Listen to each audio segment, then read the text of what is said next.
We're talking about working with a natural force in the body, an elastic nature of the tendon, ligaments, and muscle fibers. And it's at that level, deep in the body, where life force is flowing. It's also at that level where we start to lose life force, which then makes the body less flexible, more rigid and stiff. And these are indicators that we're losing life force, or that life force is trapped, or that life force is not able to freely circulate through the system.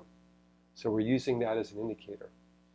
And also as a way to restore life force at this deeper layer of the body. We're also using this technique to transfer movement, to encourage movement in the upper and middle thoracic regions.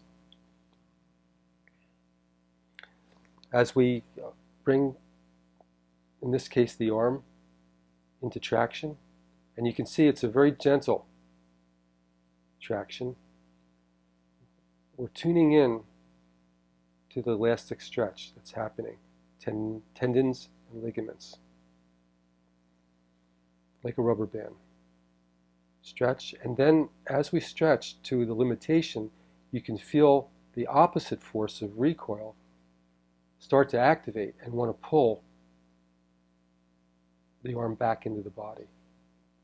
Now I might be doing a little bit more than usual so that you can see it.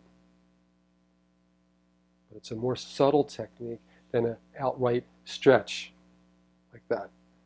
Really just trying to tune into a very specific and precise sensation and work with that to guide life force back into the tendon and ligament level of the body, deep into the body. And what we observe as we work with this intention over time, that the client is going to become more flexible, more agile, recover their flexibility, and have more pleasure from moving their body and more pleasure, more satisfaction from being in their body.